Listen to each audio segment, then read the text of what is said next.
Hello, welcome to 10 at 10. My name is Michael Ramage. I'm the director of the Cyber Education and Research Center here at Murray State University, and welcome back to 10 at 10. 10 at 10 is brought to you through a partnership between Murray State University, Grow West, the Technology Council of West Kentucky, KY Innovation, and our local partner, Sprocket Innovation in Paducah, and the Kentucky Innovation Station in Madisonville.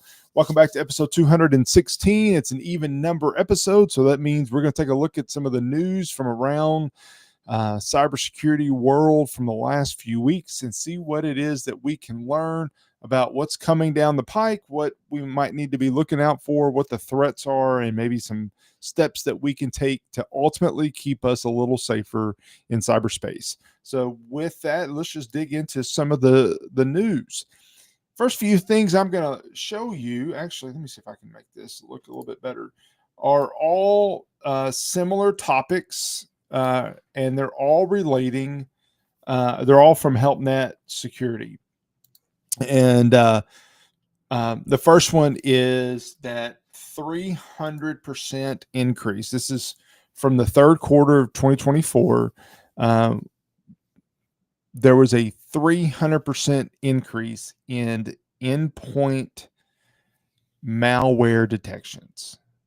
Now, first of all, you don't see, back in the day, 20, 30 years ago, the primary method of attacking was through a piece of malware, antivirus, a bot, a worm of something, but malware that the user would click on and it would download to their computer, and it would infect their computer with some sort of malware, maybe a virus that would do something.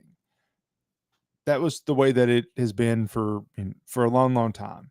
Of recent years, you're still clicking on something, but the thing that bad guys doing might be hitting you with ransomware. Well, it may install something, but the goal is not to embed a virus on your computer. Typically, it is sometimes, but the goal is to hit you with ransomware to make you pay. That's not necessarily what is happening now. That is still happening, and we're going to talk about that in a minute. But what's also happening is that malware is installing on your computer, or is it at least attempting to install on your computer? For a long time, it's been, if you're using Word or Excel and PowerPoint and you're using a macro, that macro would be able to embed some malicious activity in it. Well, now that is expanded to OneNote and some other Microsoft programs. WordPress has some plugins that are bad. Anyway, there's a lot of different things. Now, what is the goal? Is the goal to hit you with ransomware? Sure, that's still a goal. But it also may be a number of other things, like installing something so that they can steal your credentials, which we'll talk about in a minute, or to install a Bitcoin miner, or anyway, there's a lot of different things that it could be. The point is of this story, and it will always be, is to be careful what you download, what you're clicking on, what you're putting on your computer. You always have to be careful. And that's an important piece. Your clicks, your decisions to click on a link is always going to have an impact. Maybe it's positive, maybe it's negative, but you have to be careful and responsible for what you're doing.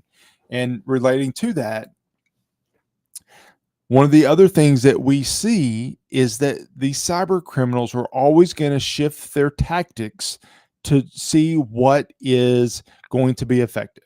So, in Q4, there were a 27.7% of attacks were social media or social engineering related. If you want to go even beyond that, there were this is according to a new report in 2024, between October and December alone, there were 2.55 billion cyber threats blocked. That's 321 every second that were blocked. And of those, a large portion were social engineering attacks, But what is happening is that because of all that's going on, the bad guys also looking at using websites and Google search and Facebook and X, all of those types of places, YouTube. Um, we may think it's advertising, but it also may be malware. It's called malvertising, malware advertising. Um, there's a lot of deceptive ads out there that you really have to be careful about. We see these ads on Facebook. Oh, these shirts are great. 23% of people that were scammed on social media was because of a fake e-shop, because they thought they found the best deal, the best shirt, the best design. This is exactly what I want. And in reality, it was a scam. And instead of finding exactly what they want, the person put in their username and password or I'm sorry, not their username and password. They put in their financial information, their personal information, and it got exposed.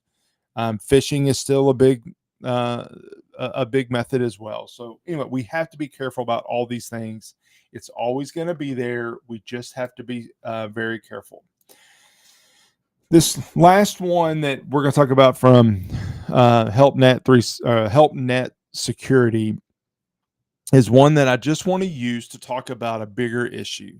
So one of the big issues that we have is that for a long time, if you asked me what is the most valuable username and password that you have, I would actually have told you that it was your email.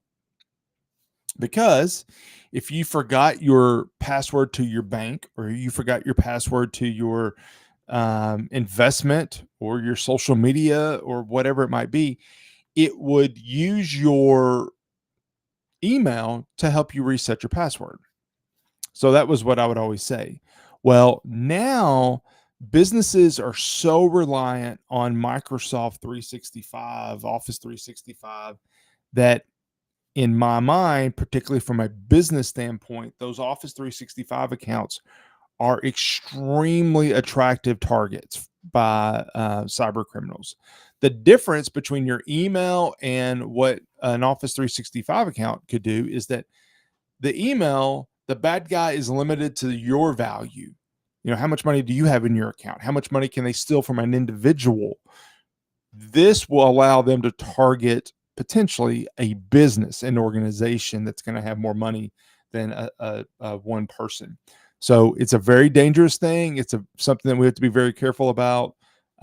You need to protect your Office 365 credentials at all possible. Whatever it is that you need to do to verify that before you put your username and password in something, that it really is what they say that it is. I don't care what you need to do. Make a phone call. Go see the person go to their office in person. I don't care what it is, but you need to make sure that it is a legitimate source before you put in that Office 365 credential. Be very careful, because that is happening at, frankly, an alarming rate. Related to that is ghost ransomware. Ghost ransomware. I think that's an interesting thing here, but ghost ransomware is something that CISA and FBI has warned us about over the last little bit. And in this case, it is a ransomware that has some other exploitation software vulnerabilities built in, but it's a China-based cyber threat that is targeting businesses, schools, healthcare organizations worldwide. They've been active for a while, but they've ratcheted up, and what they're using are known vulnerabilities in a lot of different systems that, frankly, we should be patching. But it's something that we need to be very, very careful about. We need to keep an eye out. This ghost ransomware is a really dangerous thing that we need to take a look at and make sure that that we're patching what we're doing. And in the meantime, if you don't have the power to patch the stuff at your organization, you're relying on somebody else to do that. then what you need to do is to make sure that what I just talked to you about with Office 365 credentials or other tools, that you are doing everything that you possibly can to verify the tool that you're doing or that you're using before you put in credentials. Put it credentials, meaning your username and password. Anyway, there's a lot going on right now. The threats are oops, sorry about that. Sorry about that. The threats are real. I clicked the wrong button. It's not quite over yet. But there's a lot going on. Threats are real. It's dangerous. The attacker is altering their tactics on a regular basis, every year, every month, every quarter, every day. Attackers are updating their tactics so that they can be more successful at attacking us. We have to be ready, make sure that we're doing what we need to do to stay safe in cyberspace. Thank you for joining in. I appreciate your time, and I'll see you next week back here on 10 at 10. Thank you. Bye.